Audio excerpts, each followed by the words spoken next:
خب همونطور که گفتم امروز داریم از شهرمون که همون سنت یوهانه میریم ولز.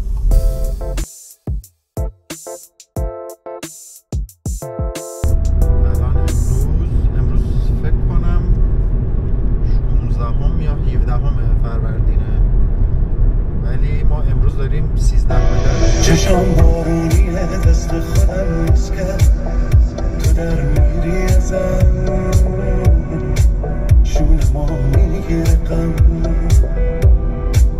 آخ چقدر نداشته ما میرسیم ولز، یه ذره خرید مرید میکنیم و بعد از اونجا میریم پیش بچه ها.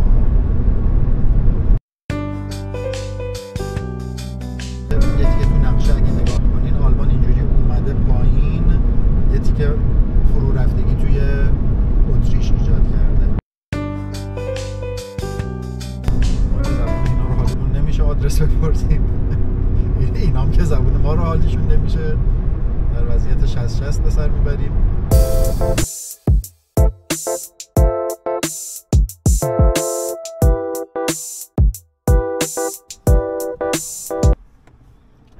خب همونطور که گفتم امروز داریم از شهرمون که همون سنت یوهانه میریم ولز. ولز یه نمیشه گفت شهر بزرگ، ولی خب شهر کوچیکی هم نیستش، یکی از شهرهای میشه گفت متوسط رو به بزرگ اتریشه که من و شرمین 2 سال اونجا درس خوندیم و دیگه بعدش اومدیم این شهری که الان هستیم سنت یوهان.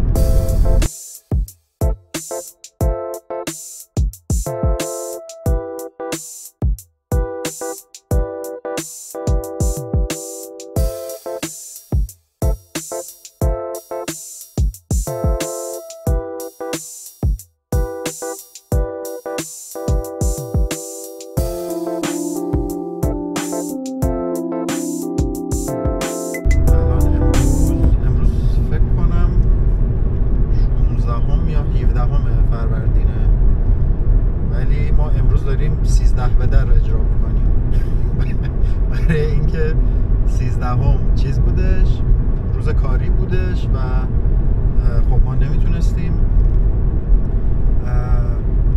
13 بدر انجام بدیم و اینه که امروز داریم این کار رو میکنیم. خب ما خیلی از دوستامون ولز دارن زندگی میکنن، زحمت کشیدن دعوتمون کردن و الان با شرمین داریم میریم ولز.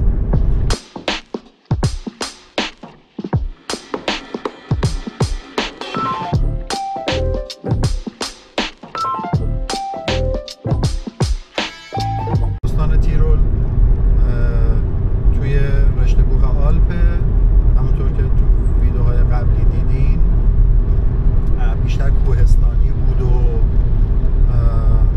همش تو کوه ها داشتیم رد می شدیم، ولی اینجا آپر آستریا که الان دیگه داریم نزدیکش میشیم کاملا تخت صافه و خیلی کوه و اینا نداره، چند تا تپه اینا داره و مال اینه که دیگه الان جاده اینجا اتوبان شده.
نکردم ولی کاملش رو بگم، از شهر ما که میایم به سمت ما توی تقریبا غرب اتریش داریم زندگی میکنیم. حالا نه غرب ولی خب خیلی غربتر از ولز هستش. ولز تقریبا مرکز اتریشه، ما سمت غرب اتریش زندگی میکنیم و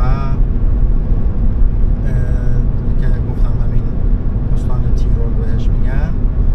وقتی که ما میخوایم بیایم سمت شرق اتریش یه تیکه باید از تو آلمان رد شیم، به دلیل اینکه یه تیکه تو نقشه اگه نگاه کنین آلمان اینجوری اومده پایین، یه تیکه فرو رفتگی توی اتریش ایجاد کرده. اگر ما بخوایم اینو دور بزنیم که خب کلی مسیرمون دور میشه و همش هم جاده های کوهستانیه، شاید راحت یه 2 ساعت به مسیرمون اضافه میشه، ولی خب هیچ لزومی نداره که دور بزنیم. خیلی راحت میایم تو آلمان و اون تیکه رو رد میشیم و برمیگردیم تو اتریش که الان دوباره رسیدیم توی اتریش. و اینجا قطعا خودتون میدونین مرز و اینا به اون معنی وجود نداره و خیلی راحت میتونیم رد شیم و بیایم و اینها. تنها مشکلی که تو اون قسمت هستش اینه که یه تیکه موبایل آنتن نمیده و اینترنت و اینا قطع میشه. بذاره اگه قبلش مسیریابی تو اینا رو انجام نداده باشی دیگه به مشکل میخوری، برای اینکه ما که زبون اینا رو حالیمون نمیشه آدرس بپرسیم اینا هم که زبون ما رو حالیشون نمیشه، در وضعیت 60 به سر میبریم.